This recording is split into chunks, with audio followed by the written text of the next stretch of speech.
talk to us about, I have so many questions and this is just, it's just so much fun to read about the description, but tell me your story first and foremost, before we get into the drama therapy. Yeah, sure. Tell me about your journey and tell me about your Yeah. story and how you got to teaching and demonstrating drama therapy. Yeah. So it's interesting that you call it this story. I call it a journey. Yeah, I'm Mm-hmm. sure you saw that in some of my documents that I sent you. And I actually wear, I don't know if you can see this or not, it's a bracelet, and Awesome. it says journey on it. It's hard to see, but it says journey on it. And that's, to me, for sure, one thing that I've learned is that life is no doubt a journey. So my background is, I grew up in a really small town, population around 7,000. And there wasn't there was some community theater, there for a little while, but I ended up growing up coming to Houston for family, have a family member here, my uncle who conducted for Theater Under the Stars here at Tuts for 20 some odd years. And so I was fortunate to get to come here once a year or whatnot and see the amazing productions and sit in the orchestra and watch, everybody perform. I mean, it was a blessing. And so I just got my love for theater that way, really, just growing up. And so long story short, when I graduated from high school, I went to Southern Methodist University in Dallas and studied film and theater. When I graduated, I moved to Little Rock, Arkansas, to work for the Arkansas Repertory Theater. And then after, I think that was in 01 when I graduated, around 04, moved to Los Angeles, Burbank, specifically to, pursue entertainment. Moved with my wife, who I met at Arkansas Repertory Theater, who came to see one of the shows that I was actually house managing. So if I wasn't performing, I was house managing anyway. So we met there. And I proposed to her at the Rep, but that was down the road. Oh, wow. That's I know. great. I love that. During Cinderella is when I proposed to her. So, she has a love for theater, and I have obviously a love for theater. So we moved to LA in 2004 so I could pursue entertainment. And then I was around age 24 at that time. And then a few months in after we moved is when I had my first grand mal seizure. Never had a grand mal seizure, never had a seizure, as a child, in high school, in college, any of that. And then so it was close to, as soon as we moved to LA, I had a grand mal, and then ended up having 3 grand mal seizures, and then moved back to Little Rock. So again, we didn't really know at that time where they were coming from. It was just all out of the ordinary. And so my family is still in Arkansas. So, I mean, we weren't even in LA for a year, probably close to 8 months or so. So it was like you do this big move, you load up the U-Haul, I'm sure is what it was, and drive forever and unpack, get your place set up, and then all this stuff happens, and then and then you come and then turn around and go back. So that was 2004, and then just slowly, my seizures increased, and just, of course, I was had a great doctor in Little Rock. And seeing a seizure doc, and you're trying these different medications, and obviously you want to go that route first, as far as trying to get your seizures to stop. Obviously that's the goal, but they ended up for me increasing, and so 2005 until around 2010, I was having over 70 seizures a year, between 70, 80, give or take. Wow. And so finally it kind of came down to the quality of life. My seizure doctor said, I was sleeping a lot. I went from being this big performer, wanting all, just loved being on stage and all of that with that background and stuff, to just sleeping a lot, wanting to really be by myself. I mean, I didn't want to be around people. I just kind of went from I don't know if extreme is the right word, but one way type personality, just to kind of going down the hill, to just kind of leave me alone type person. And so finally, after talking and with the doctor and quality of life and all of that, I decided, is it worth taking the risk of having brain surgery? Because there's a lot of risk with brain surgery, Right. just like a lot of different types of surgery, but there was a lot of risk. And so the funny story before that happened was, you have to be tested. They have to make sure that, okay, if we're going to remove a part of your brain, we need to make sure that this is the exact part, because some seizures I'm glad they do these things. These are good things. Yeah. You Yeah. want them to test it. Yes. Yeah, because some people that have epilepsy, they're spread throughout. There's not one specific location that you can just go in and just remove and then hope and pray for the best. So what they did is they took me to a hospital for a week. Of course, my wife, who was a nurse, was she a nurse at this time? She ended up going to school to become a nurse. But part of I've had 2 brain surgeries, and we'll get back to that. But part of my memory, I have a short-term memory, and so some things that you would think that I would know, I just don't remember. So anyway, ended up going to the hospital, and they take you off your meds. They flicker lights in your eyes. They mess up your sleep, because they're wanting to throw you into having a seizure, because they've got you hooked up, and they want to see where, the brain waves, or wherever whatever that is, is this indeed the exact location?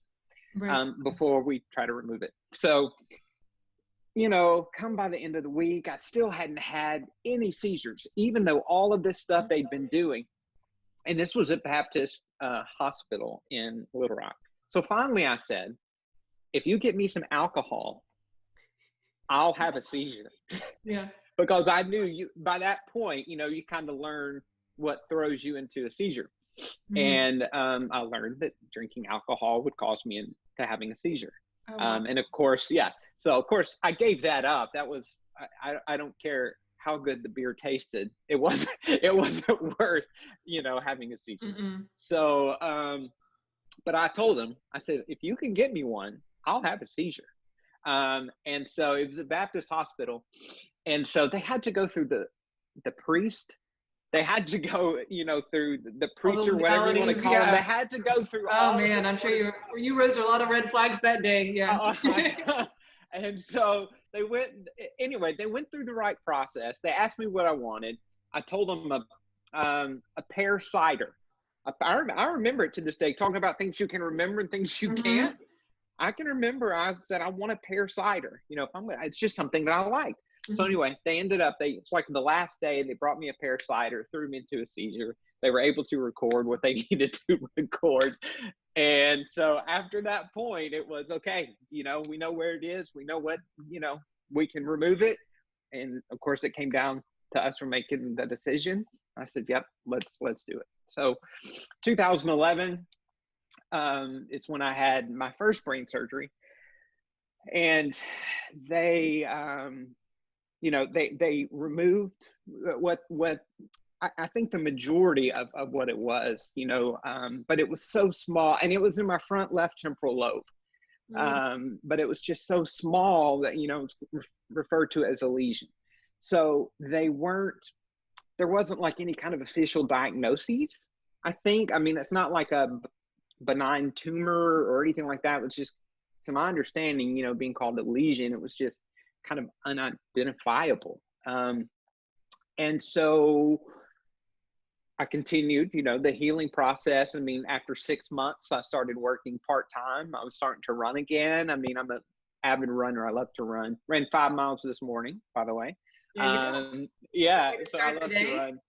Yeah. I see. I walk. So I applaud you. I'm the slow walker, but I did 5 miles, so it were. Hey, you know what? It doesn't matter to me. I always say whether Yeah. you walk, run, swim, lift weights. I I mean, wish I just could run. just That would be great. Yeah. just any type of exercise. I just think I Mhm. find it very what's the word? I just healing. I Yeah. almost use the word healing for it. I mean, it's just It's it's great for your mental it's health. freeing. Yeah, it's Mhm. just very freeing. So it's been very beneficial for me. After the brain surgery, you were finally able to get back That's right. to That's normal. right. Yeah, it started working again part time. Um, but I was still having seizures, but they were a lot better. Um, so since they didn't stop altogether, I learned of what's called a vagus nerve stimulator, which I got in 2013. And I always say it's kind of like a pacemaker that would, for the heart, except it's for the brain. I mean, it's called, again, vagus nerve stimulator. So this is actually a magnet. It looks like a watch, Mhm. right? But it's on a watch band, but it's a magnet. And so I have this device that's above my heart. That's a machine, connects to the vagus nerve that connects to the brain. So if I feel like I'm going to have a seizure, I can hold the magnet uh, um, onto the machine, and it can shoot whatever it does through the vagus nerve to the brain and can help prevent it. Yeah. That Or is if I, incredible. yeah, isn't it? Or if I'm in a seizure, and because I still have them now, they've gotten a lot better, but I still have them now. But let's say my wife sees me have one, she can have hers a magnet or use it, and it can help get me out of the seizure. Now, it's not guaranteed. It's also set on like a timer. So like every 2 minutes, then the machine goes off itself for say 20 seconds Mhm. or whatever the doctor sets it for. It can go every 1 minute it's off, and then every 30 seconds it's on. I mean, it's set for a timer, so 24 hours it goes. Wow. This is just if I have an aura, which means, a sense that, okay, something's not right, I may have a seizure. Then you just use it, and then it can help prevent it. So had that done in 2013. Continued to move forward. And let's see. So that was 2013. I just, I continued to work. I worked for the rep a little bit more. I was doing a murder mystery dinner theater during this time. Let's see. So I was still involved in the theater Mhm. as much as I could be. Um, and around 2014 is when it just kind of clicked in my head, like, okay, I've gone through all of this trauma. Um, I have a love for theater. I was getting kind of my personality back some. Um, and I just wanted to figure out, okay, is there any way that I can actually use theater in a therapeutic form? How can I take my personal experience Mhm. and help others with it? So not just be in a show or put on a production or perform for other people, but in a true therapeutic way. And so I just started doing some general Google search, therapy and drama, therapeutic theater, and things like that. And then that's when I just, through one of the searches, drama therapy popped up. And I was like, this exists? Like, I never heard of this. So I started doing some just general research, and I came across a program at Kansas State University. And the lead of the program there, her name is Sally Bailey. I saw her info just online through their website and sent her an email, and she responded right away and was answering questions about their program, and she really is the one who kind of got me interested in to continue to move forward. So 2014, I ended up attending the first, for me, it was the first NADTA conference. and it was in California. And I went there in person. And it was really cool because I was able to meet, obviously, other drama therapists, and that's meet in person, ask questions. How long have you been doing this? What is this like? And then you get to attend live sessions and see, what are, you hear things about sociodrama or different types, theater of the oppressed, and you get to go and experience these different techniques, and just get a general idea.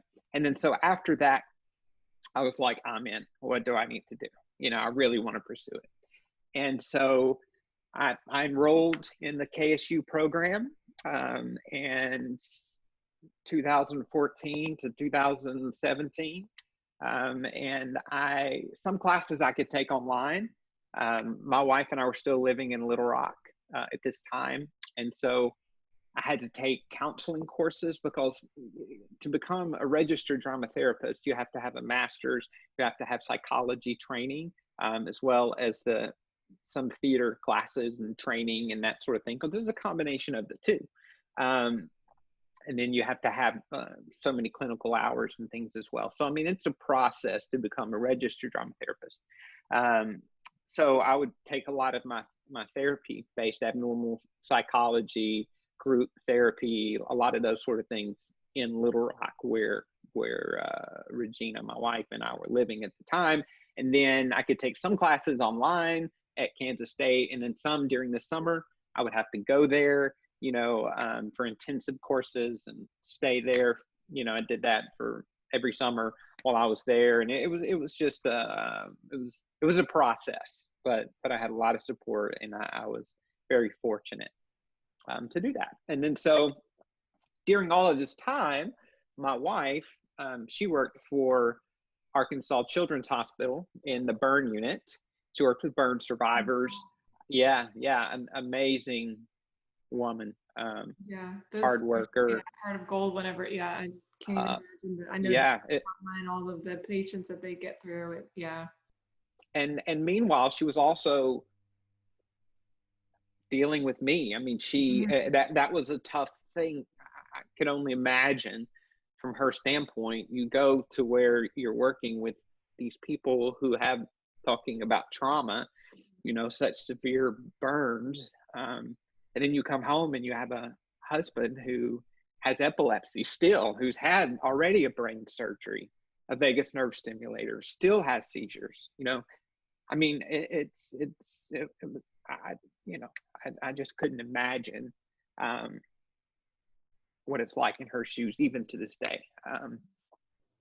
So I'm very thankful for her, and I couldn't thank you enough to her. She's an amazing woman. So she was pursuing her doctorate during all this time too. I mean, talking about a go-getter. That's for sure. Oh my Lord. I mean, unbelievable. So finally, I graduated with my master's from Kansas State, and she was getting ready to graduate with her doctorate from University of South Alabama. And upon our graduations, we were like, we don't have any kids.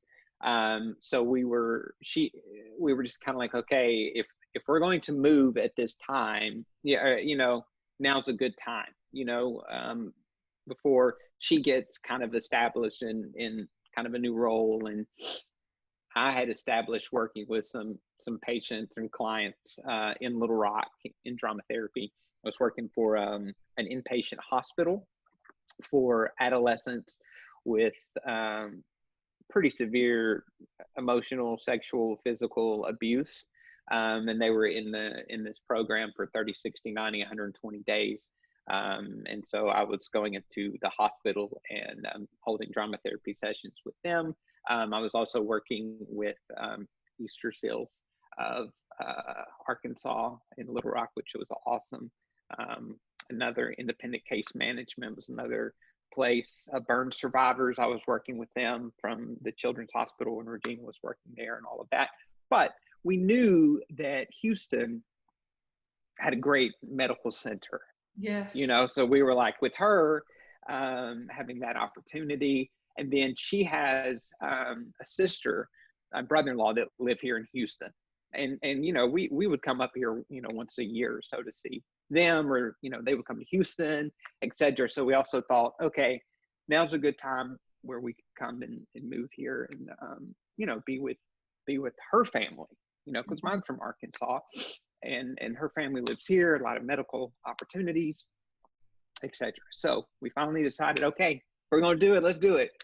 So we picked up and moved here in 2018. And we are actually, I'm looking around. We're still in the guest house of my sister-in-law's, brother-in-law's house, because we've lived here ever since we moved here. My wife works at the Methodist hospital here in the Woodlands. She's acute care gerontology, and her official title is DNP, which is doctor, nurse practitioner. And so we're finally, thank you God, having our own house built. Now, yeah, we love family. I mean, we love family. We want to keep in touch with them and be close to them. Thus, we need to move out. But stepping back, it's a journey. It's always a journey. It is a journey. Life's a journey, no doubt. So basically, after we moved here in 2018, I started working with 80 players, their Arts for All program, which is for kids and adolescents with different intellectual developmental disabilities. So I worked with them. I started working with Easter Seals of Greater Houston. I worked with the River program, which is part of TUTS, Theater Under the Stars. I was working a lot with people with different types of disabilities, because with me having epilepsy, I felt like I had that connection to an extent. I was the last person to come in and say, I know what it's like to be in a wheelchair, because I don't. And that, when people say, if I tell somebody, oh, I have epilepsy, then they will be like, oh, I understand what it's like to not be able to drive, or for what sometimes I don't even know why they would say something like that. But regardless, I don't know their story. But at the same time, I just want to say something like, when I'm working with other people with disabilities, I understand what it's like to have limitations. There are certain things that we don't get to experience per se that kind of the general population does. So I start with that general connection. And so I just, that was my heart, was to really work with people that a lot of times, we're just kind of pushed to the side. And so that's how I got involved with 80 players and the River here, and Easter Seals. And then this was back in the first part of kind of 2019, when I was working again with primarily 80 players and Easter Seals. I started having headaches, and I would go to Starbucks a lot to do my lesson plans, or do research or whatever. And so I would go to Starbucks a lot. And this was back when Uber still existed. I know they still exist now, but this before all this virus stuff and getting all of the transportation, and just there's challenges with it now. So I was taking Uber a lot to get there. Anyway, I started noticing I was having headaches more. I was getting dizzy more. And it was just reoccurring. It's something that I hadn't experienced really before. And of course, with my wife in her medical knowledge, started noticing it more too. And she finally, after a while, she was thinking, you need to get some testing done. And so she set it up at Methodist Hospital here, had some different types of tests. And after a couple, and I can't even tell you what type of tests they were, I guess MRIs and things like that. Shortly after, I think I think maybe we started the testing in September, maybe the 1st of October. But yeah, I know it was October when I was diagnosed with the brain cancer. Mm. And so that just, I knew I was having epilepsy. I was still having epilepsy when I moved here. And I just thought that's just part of my brain. You know, I had the lesion removed. It wasn't really it wasn't really labeled per se. I mean, as far as it wasn't said at that time that it was cancer, you know, back in 2011 when I had it done. It was just brain, you know, malfunction, I guess. It was removed, still had seizures. I'd come to terms with that. I'm like, okay, I'm probably gonna have seizures the rest of my life. I'm taking medicine, but I'm doing okay. I mean, I'm back to jogging, I'm back to working. We'll just deal with it. Ultimately, it wasn't that big of a deal. I mean, I was not a big deal. But then this hit, and this was like I said, in October. And I just, you know, I remember I was at home at the couch, and and she came, and you know, with her sister, and they just came together, and they were like, okay, you know, we got to tell you something, you know, and here's the diagnosis. And I just remember I was in like almost like a frozen state. It was like, you know, it's like, what do you say? Like, there's the C word, you know, that's the C word, you know. You want to hear, yeah. Yeah, and I don't know if it was part of shock or really where I was. It was just like, okay, you know, and then, by the way, we need to go see a neurosurgeon basically now and see what we're going to do to move forward. And so I went to see the surgeon right away, and then basically he was like, okay, it's, yeah, you know, they do more testing, MRIs, all that sort of stuff, and they were like, yeah, it's big. You need to have this removed.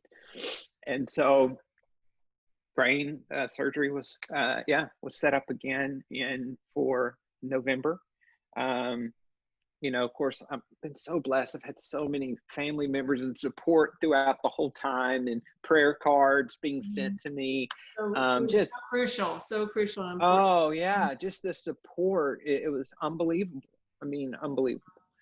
And so it just all seemed that the time seemed to go by so quick, from the diagnosis to the brain surgery. And then, you know, obviously we're having the interview here now. So brain surgery was successful, you know, thank you, God. And it turns out it was a tumor. And it was a good sized tumor.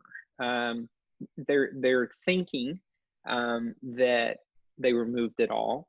The type of brain cancer it is, it's about 1% to 2% of all people who have this specific type of cancer. It's that rare of a form. And once they remove the tumor, you know, they send it to different doctors or the diagnoses, or to make the diagnosis. You know, they have several different people look at it to say, okay, what does this officially classify as? And so, I mean, they had to have a lot of different doctors, apparently well known in the area, to really even classify it, because it is so rare. So after that, then they said, okay, let's do radiation. You know, let's just, even though we think that, you know, from the tests and things that we've had, we don't see anything. We you know, it seems like it's been removed. Let's do some radiation just in case, you know, just kind of as a backup plan. So then I had 29 sessions of radiation. So that was December and January. Wow. Yeah. And then so. Yeah, I know that's very taxing, based on talking with people that have gone through radiation. I know that's quite a hurdle. Yeah. And I had to listen to my body a lot. But the crazy part is, even throughout some of that time, there were still days I was able to go on a jog. Oh, I nice. mean, I mean, I'd run a couple miles, 3 miles. I mean, of course, the doctors were always saying, listen to your body, listen to your body. If you're too tired, don't push it. And of course, with my wife in the medical field, I was reinforced that many times. Don't push it, don't push it. The first thing right there by your side, Yeah, making sure. yeah. So, it was interesting. So, what month are we in now? We're in November. So, it's been February, March, April, May, June, July, August, September, October, November. It's only been 10 months since Wow. since I finished radiation. It's been the 18th. So next week, it'll be a year since actual surgery. So it'll be a year since my surgery on the 18th. So next week. And it's been basically 10 months since, because radiation took over 2 months. That was spread out. So that being said, after all of that and seeing the doctor, the neuro-oncologist, again, what a blessing it ends up being to not only end up here with the medical, all the medical help provided, in the field for my wife, but the fact that we moved here and then had all of this sort of medical help for me, for cancer thrivers is what I call us now. It was more than beyond coincidence, I believe, that we moved here when we did. So saw neuro-oncologist, and of course seeing my own therapist every 2 weeks, and just talking and going through anger. And we just moved here. I've gone through epilepsy, I've had a Vagus Nerve Stimulator. I've starting to build some clientele here, and then all this sort of stuff happened. And then it's just, you can see, like, when you're driving down somebody's driving down the road and you see all the MD Anderson and the Methodist, hospitals, all the different ones, and the cancer groups and cancer, we fight this together, things like that. I never noticed it as much as I notice it now, right? So much with life, so many different things that until you become a part of it, it is what it is. Okay. But now, it's just, and I think I'm still in that processing stage, of what that's like. I even make myself say cancer sometimes, because even just hearing the word, I think that's part of the therapeutic part of me, and part of my training is,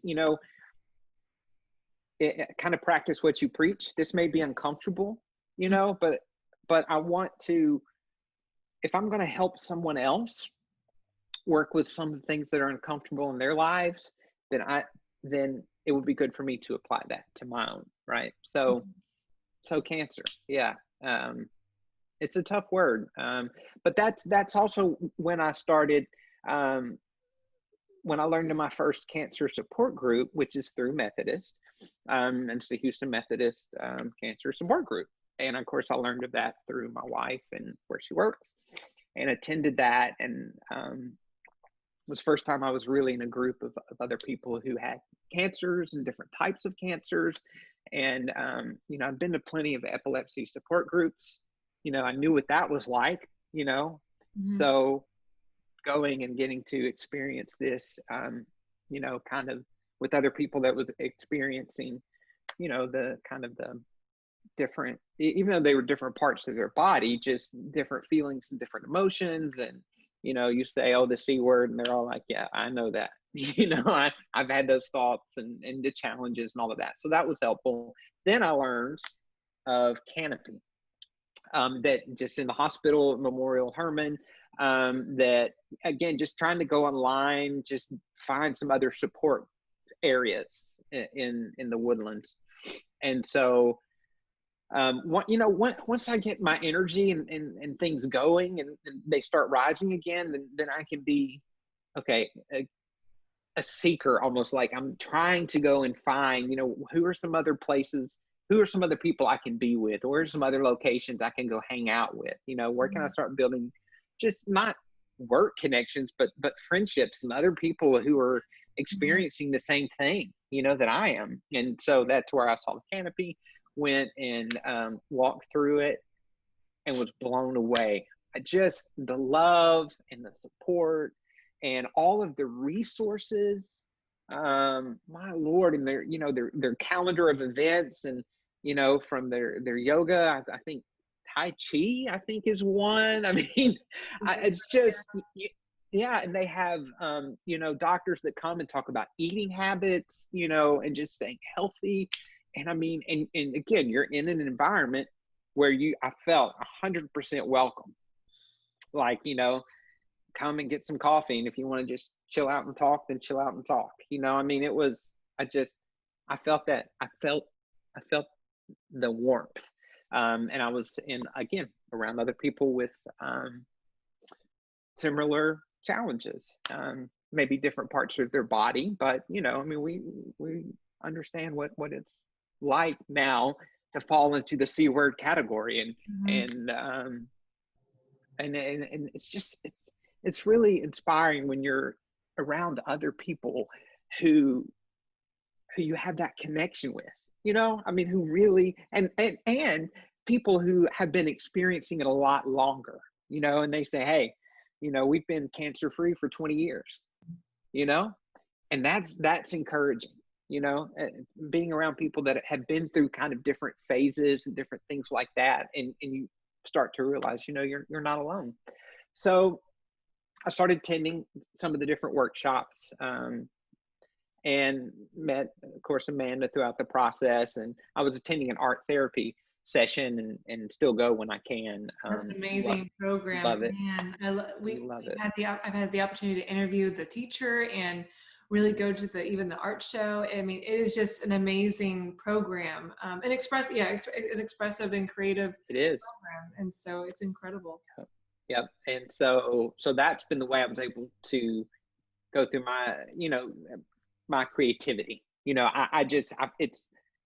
Creativity is therapeutic, for me, whether it's art therapy, music therapy, poetry. I mean, just creative expression is an outlet, but drama therapy for me is my true passion. And so I approached Amanda, and I was like, I know we do this art therapy and it's very beneficial. I like it. I go to it. So I'm not trying to do any replacement. I just think it would be awesome if we could add drama therapy to it, And then, of course, when people hear drama therapy, first question is, what is it? Does it exist? Never heard of it, etc. And so, of course, that's why I have a lot of the material, the documents and things that I have about the different concepts that are part of it. And I just stayed kind of in communication with her, and I was like, let's just do a couple. Let's just do a couple of sessions and just see how it goes. It's another outlet for people who like creativity, and expression. And let's just see what it works. Well, let's just see what happens. Does it work? Does it not work? It's okay. I mean, let's just try it. And of course, she was willing. And then we had our first session, the 6th, I think it was Thursday. It was on Thursday. And then our next session is next Thursday. So we're doing 2 for November, and then we'll hopefully continue, to just continue to pursue and keep building up the process of it. So, and a big part of trauma therapy is, we have a certain format that we generally do. We normally do a check-in, which is how you're feeling, where you are at the present moment, very much in the here and now. We'll do some different warm-ups. Then we have some exercises. We also do a closure as well. So there's that unity that we have as a group. One thing that I could see in the future down the road, I think would be awesome, would be for people to, share their story, put together. If I say a performance, not one one based on their true stories. You know, I mean, it's a process. It takes a long time to do it, you know, because you're sharing your story. You know, you're you know, with a particular kind of production, you think of different characters and plots and obstacles and how they're overcome and things like that. And with this process, you can do a performance, but you're not necessarily just developing fictional characters. You're using your own story. You're using your own, what your own obstacles may be, you know, of cancer and having cancer, and what have been some of the challenges of that? How have we overcome that?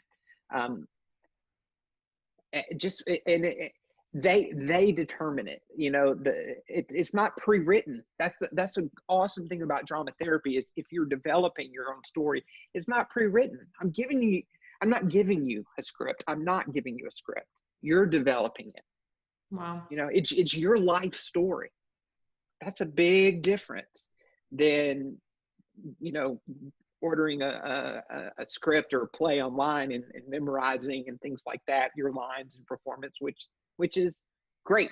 Like I said, I have my undergrads in film and theater, but it's different than experiencing your life story. Wow. And sharing it with other people.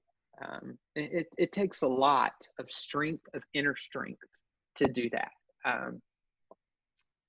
So yeah, so we'll see what happens with the program. I mean, you know, first class session went well. You know, I had a feedback from one lady who said that, you know, her husband doesn't show his emotions often, but he explored some of his emotions the way that we did it, in a safe way, in a safe manner, through different exercises that we did that he hasn't shared in a while. So that's a real important part of drama therapy, is having that trust in one another, and being safe with one another, and a lot of times you learn from each other. You know, that's why I like to work with groups versus individuals. There are drama therapists who work with individuals, and they do great work.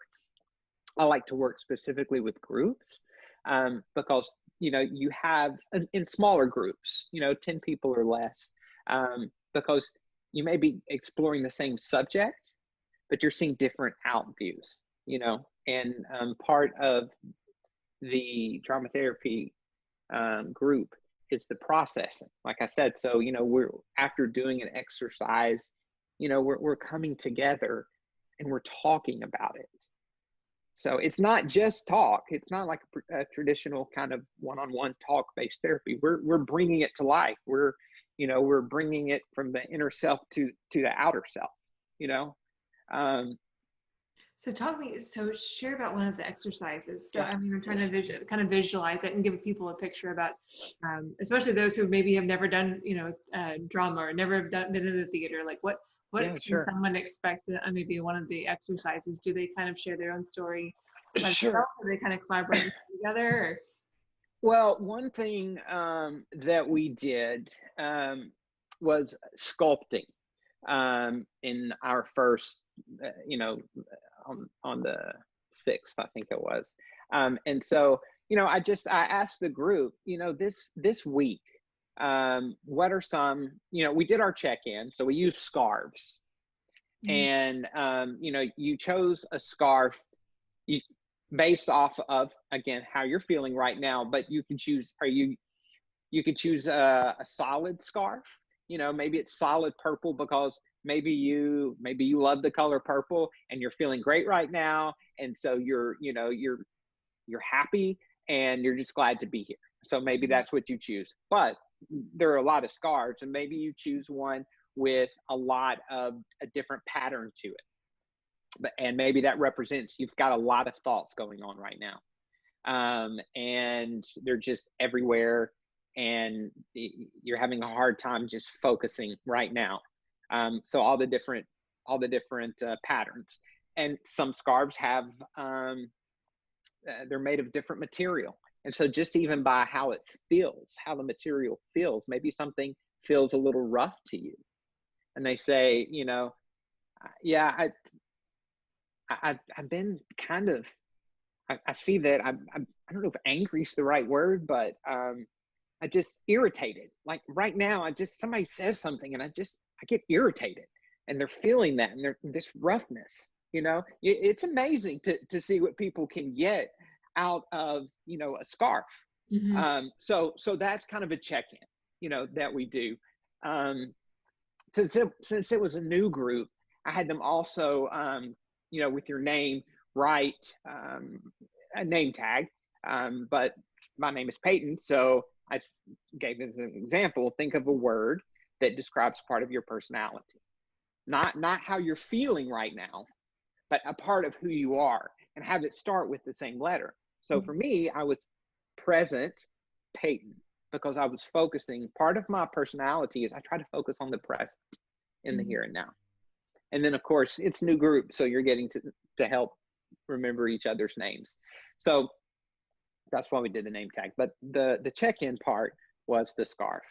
The warm up, we did some more fun things to get to know, about people's personalities, what they like, what they don't like. You kind of start that bonding experience, and then we would go into the sculpting. And so when I was asking earlier about the check-in and how people are feeling and what different emotions, I took those and said, okay, let's say you use the emotion frustrated. Let's say you're frustrated. You chose the scarf that shows that you're frustrated. So I'm going to pair you up. Now, social distance, that's a big, and masks. We were wearing masks. Right. Oh yeah, that's right. They've been doing that all the programs. Yeah. Yeah. And see, when people think, how can you express if you're wearing a mask, how can you show that how you're truly feeling? Because you're covering up half your face, or whatnot. How can you show that? But, a lot of times you can tell emotions in someone. We have 5 senses, right? So you can tell how someone is feeling, even if they have, quote, the blank face, right? So especially if you take a loved one, a friend or someone that you had that deep relationship with, and they may not be frowning, to show that they're really sad, but you can just look at them, right? And sense something like, are you okay? The happy eyes or the sad eyes. Yeah. Mm-hmm. Yeah. So we do show our emotions through other body parts as well. It doesn't just have to be from here to here, So people saw that as challenging, but I think it's a positive way, to show that you can read how people are feeling, in, like I said, in multiple ways. It's not just from here to here. Okay. So we're going to pair up, and if people came and they knew each other, husband, wife, I know was one couple, or maybe they, 2 best friends come together or whatnot, I try to switch them up. So, you really have to be paying attention to the other person. And so for sculpting, what we would normally do, if we didn't have the social distance, I would have one person, almost, you can say it, kind of the clay, your body is the clay, you're just real loose, and then the other person is the sculptor. And if there wasn't social distance, then I would have the person, okay, whatever frustration looks like for you, you're going to use their body, you're going to use their hand, you're going to, turn their head, you're going to design that, for them as if they're literally clay. Wow. And show what that looks like. Now, since we couldn't touch each other, I just had them verbalize it, raise your, they could say, okay, raise both hands towards the sky. Now look up towards the sky. And they could change their mind and say, look towards the ground. No, look towards the ground. No, close both of your hands, close them. Now, face to the left, lower your right arm. Whatever it is. And the person is doing it. And then eventually, once they're okay with it, then they freeze in that position. Mm-hmm. Then they can step back, and the people who were just sculpting could see same word, but how different people use the different body to sculpt it and to show it. And then they discuss what they did. Why is the arm lifted up, or why is the fist, or if they're frustrated, maybe it's made them tired. Maybe they're the type of person that gets tired when they're frustrated, so maybe they just went like that. Mm-hmm. Because we all react in different ways. And so this was using their body as an expression. And then we would role reverse, right? So the other person who was the clay can show and represent in the same way. Cool. How cool. What a cool visual. Yeah. So that's making it, again, verbal instead of, you may want to talk about it. Well, in fact, they did talk about it at first in the check-in. You're talking right then about some of your different emotions and how you're feeling, but then we're making it visual. You're bringing it alive. Another thing that we could do is, I could have people move throughout the space and just together. And so not even do sculpting, but just together, and then throw out a word. When I throw out a word, I want you to just stop, and everybody at the same time show that word, So everybody's moving throughout the space, and then I say joy. And then everybody at the same time, they stop and they show their joy, whatever that is. But I think it's important to view what other people are doing. That's another thing, again, about group work I like, because again, you're seeing other people's perceptions. We did also what's called a tableau. And that is, again, because we were talking about, what was the word? Because we use scarves to tie connection. We ended up using, since I brought scarves, another word that kept coming up that I have to pay attention to as the registered drama therapist are different things that are coming up in the exercises and what we're doing. But the word connection came up, and I just noticed it kept coming up and coming up. And so what we did is with the tableau is, the word connection. What does that look like for you if you're being connected? And so one person goes to a different area and kind of freezes in a position that shows what that connection looks like.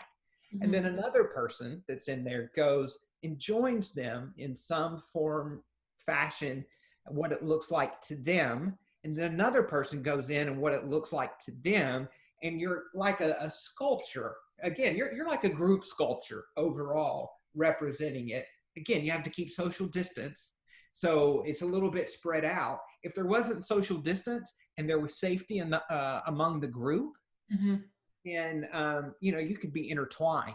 You could have somebody wrap themselves around you, or, your leg touching their ankle because you felt connected to them literally somehow, mm-hmm. Again, it all depends on the safety of the group. And, when I worked at Pinnacle Point Hospital, the inpatient hospital, touch was not allowed, period. So that just depends. So, again, it's always about the safety of clients. And then you have a closure. And, since we were doing the connection, I just, had everybody take their scarves that they chose, at the beginning of the class, and then we just tied them all together in the circle.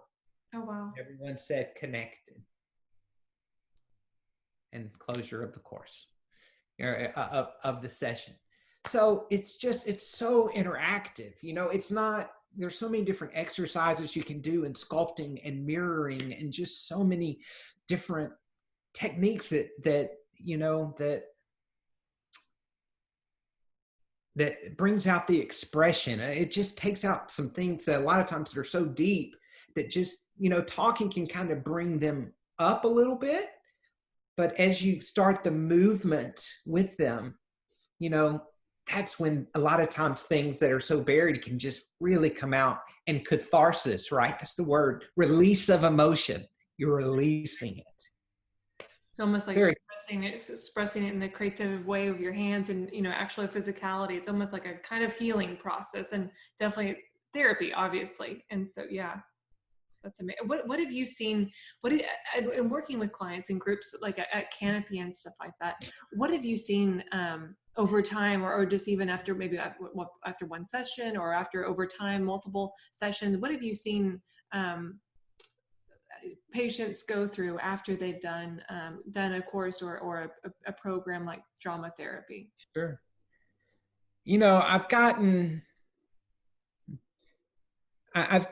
when I was doing Easter seals back in Arkansas, I got nominated for, I can't think of the actual official award title, but I was volunteering there, and it was volunteer of the year, or in that category somehow, to the community. I don't go on my website and look, but anyway, I got it. I received it from the governor. Wow. And there was a big go to the governor's mansion, and there were several other people there that received, you know, award basically in different ways. We all received the award in just for different areas that we did within the community. And I was given that award just because of how much people were able to they were able to share their story.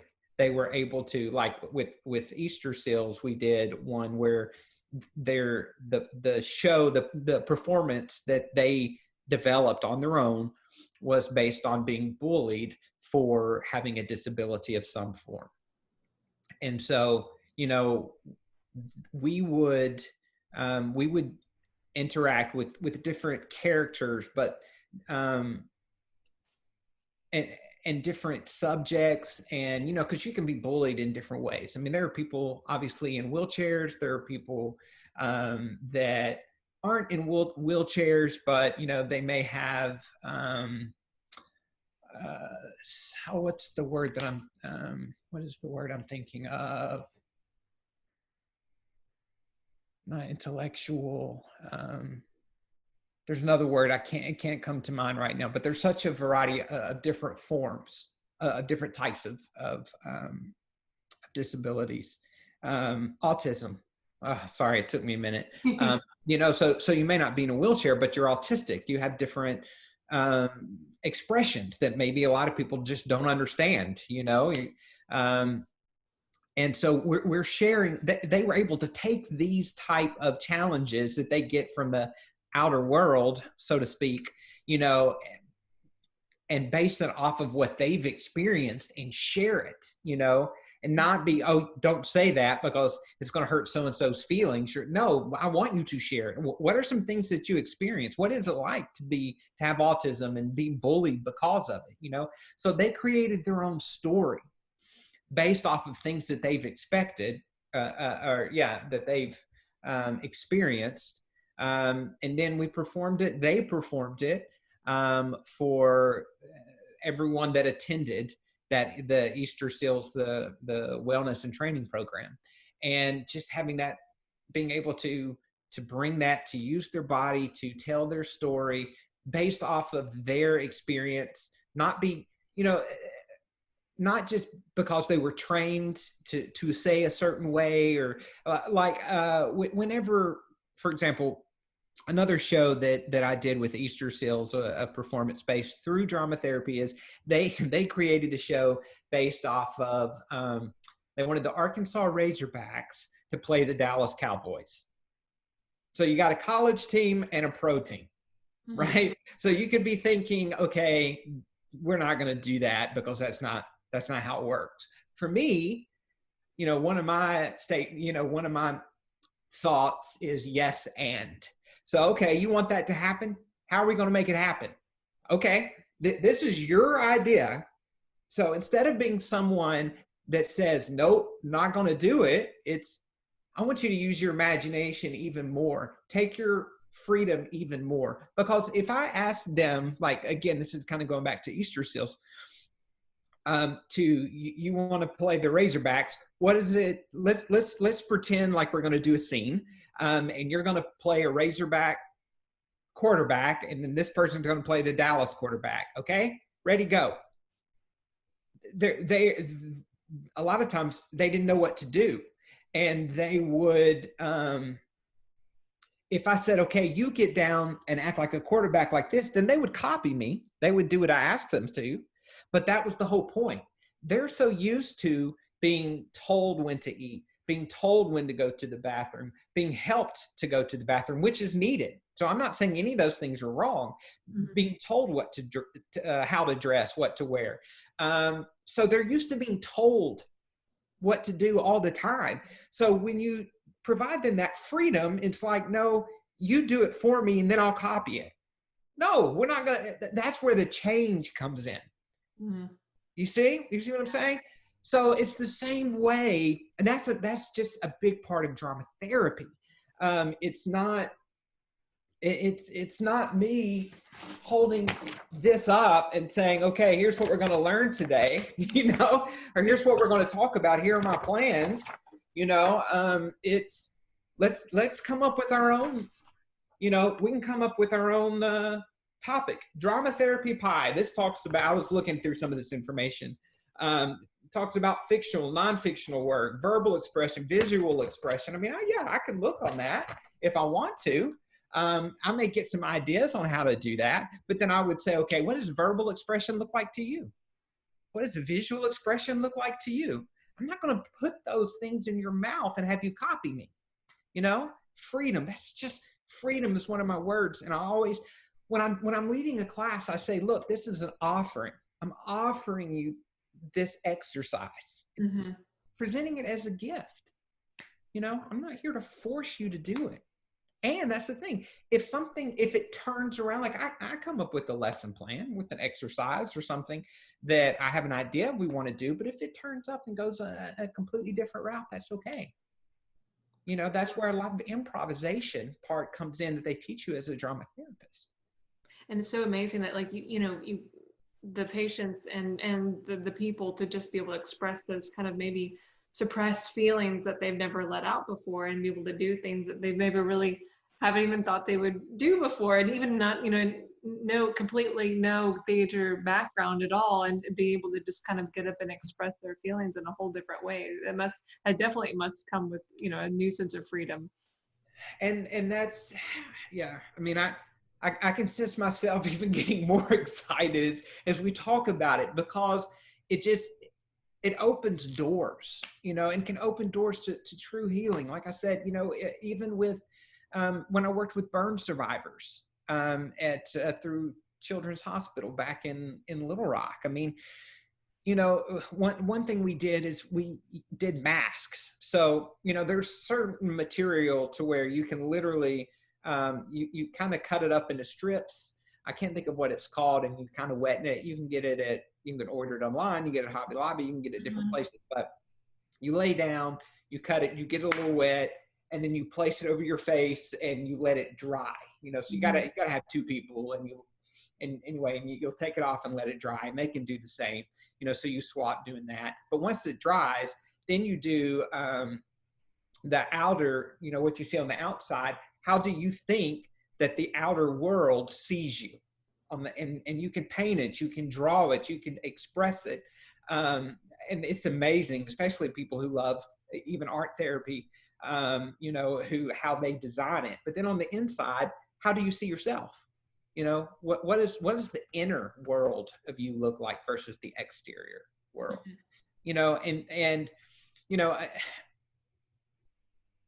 The same way with puppetry. It's another thing that's used a lot with drama therapists, because as soon as you put on a puppet, you've got safety, right? It's on your hands, right? When it's all said and done, take off the puppet, you put it back where it goes in a safe place, but you've got the freedom and the imagination that as soon as you put on that character, mm-hmm. It's just that sense of safety with it. And then so a lot of your internal experiences and thoughts can be released because you experience that safety. Completely. So that's where puppetry becomes a part of drama therapy. And like I said, mask making is a part. And then there's, specific things like psychodrama and sociodrama and things like that. There's just so many avenues and exercises that you can do. It's really endless. That's amazing. Yeah. Yeah. And so, you know, it would be cool, like I said, with the Canopy to eventually, since we're just starting this kind of process with them, to, you know, for people to share their stories and for us to put together some form of a performance, but based off of what people that experience what we have experienced, what that can look like, and how our interaction can be expressed to other people. So for that to happen, you know, that's where having the same kind of group meet on it, because you've got to develop that story. You know, if you have different groups meeting at different times, that's okay. You can totally have an open session. You know, you can do that. But if you're going to start developing and putting together a story, you know, that takes some time. And that, you know, that's where doing it on a consistent basis will be helpful. So we'll see what happens with the future with that. Amazing. And how have you seen, you know, therapy? I know COVID has been just such of a, you know, roller coaster in a very interesting time. And now, you know, finally being able to meet again and everything like that. How do you see drama therapy and therapy really helping everyone, you know, as through COVID and out now that, you know, we're kind of at a point that we can finally meet again with masks and everything like that? Yeah. Yeah, I think there's just a lot of with the COVID with all the experiences, you know, that's going on right now. There's a lot of things that are kind of almost feel like they're in a jar almost, and you've got a lid on it, right? And now that jar is, you know, maybe it opens on occasion and you get more emotions or more things being buried in it, but you can only hold down so much. It's going to explode and come out some way, some form. Suppression, that's the word that keeps coming to mind. And that's where I think using physicality, you know, using your body, you know, you hear things about even going outside and going on a walk like you do.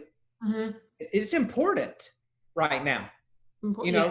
It is been one of my mental health must.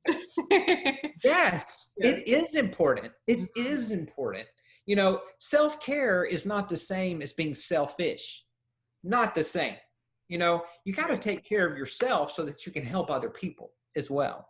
And I need to tell myself more of that. Yes, we all need to hear that. And I know that like creativity and therapy and being able to express ourselves. I mean, for me, it's writing and definitely drama and theater used to be mine as well. And it's so, in talking about putting a mask on and being able to act out your feelings, it is just so, it's a way that like we just seem to be able to express ourselves and to hold that in, and just, you know, especially the fact that we've had to stay inside and all the, you know, and not be able to do our normal routines and normal connections. It's, you know, finding a way to still be able to express ourselves, and now gradually be able to do that. And that being said, another great aspect of drama therapy is play. You get to play. You know, we're taught about that a lot as kids. You know, unfortunately, not everyone is brought in a safe, open environment, and I understand that that's the world. But you know, for people who are, you know, if you had that gift as a child to be able to play, to be encouraged to go with your friends, you know, that you were raised with, and go out and throw ball or whatever you do, you know, to play or play with your Legos or whatnot, you know, that's using the imagination. That's being playful. Well, as adults, a lot of times things that the playful gets kind of brought down. You know, we're adults now. You can't play. You know, what you do is you don't play, you pay.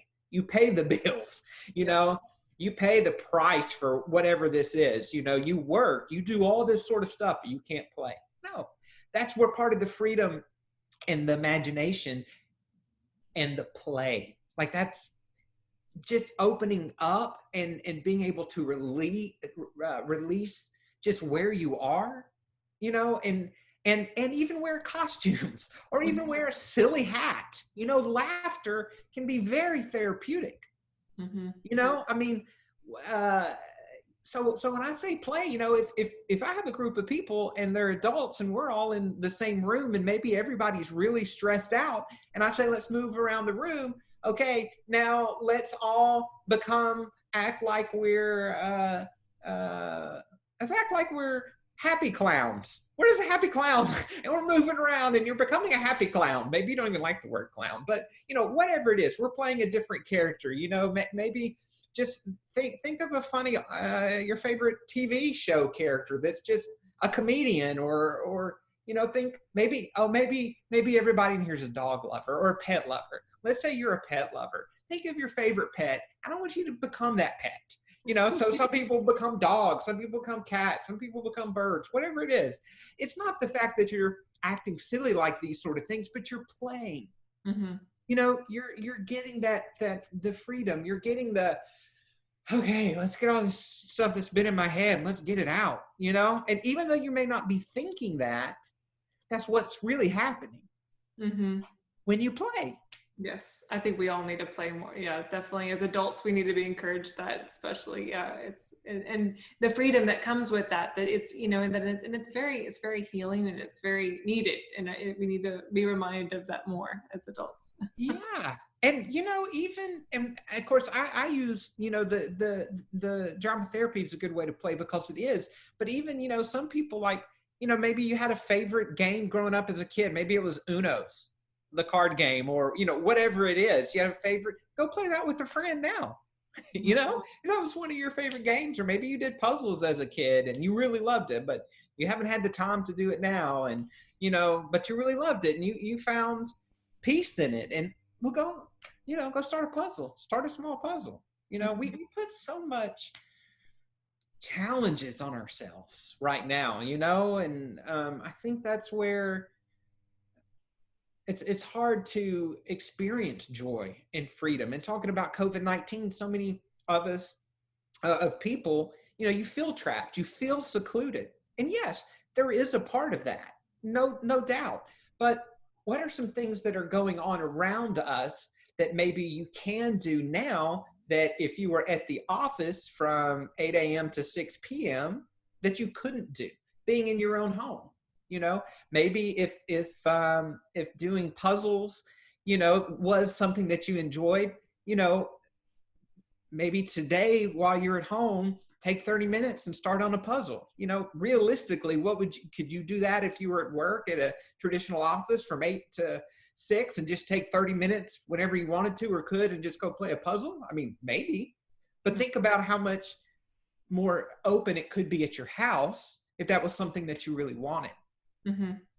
So does that make sense? Absolutely. You know, it's like, what efforts are we making? Right.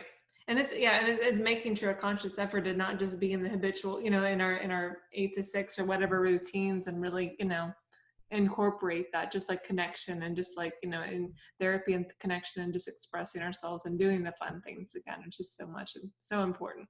And I think that sometimes, you know, through all this, especially and personally from my experiences, you know, it's caused us to stop and saying, you know, we really do need to go back to basics, and we really need to bring back the things that we love and what's, you know, and bring the joy and focus on the joy versus, you know, the woe is me and what, you know, the downside of it, and really look at the silver lining. It's like, okay, so this is what I can do, and I do need to express myself, and I do need to do these great things, and through this we can, you know.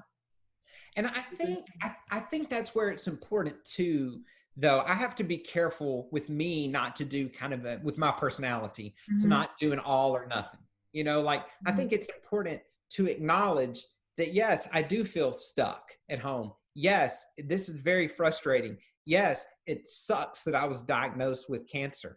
Yes, this all sucks, and I can throw in a lot of dirty words with it.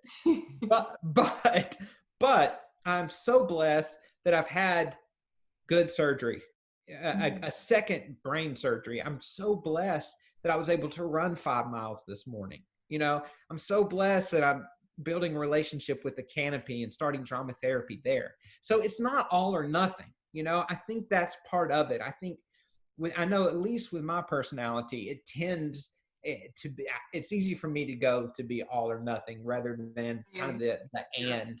part. Yes. The 8. Yeah. It is a difficult challenge for me as well. Yes. Yeah.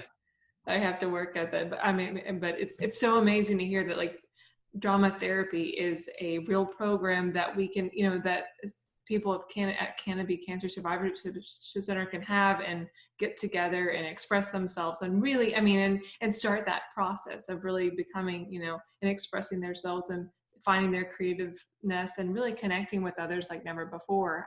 It's just such a big gift. I know that they will totally enjoy having and the talents that you bring. And I'm so thrilled to hear that you're, you know, that you're bringing these programs to the Woodlands. And like you said, I mean, it's just truly incredible how, I mean, Houston is definitely dominated in the medical center, but however, to just see up here in the Woodlands area and becoming our own medical center. I mean, even Memorial Hermann is called the Memorial Hermann, the Woodlands Medical Center. It's just incredible to see the technology, like you said, about, you know, all of the advances in surgeries and all of the things, but the support and the programs like yours will bring to this community and really bring us together like never before and really heal together. It's just an incredible thing. So thank you so much for what you're doing.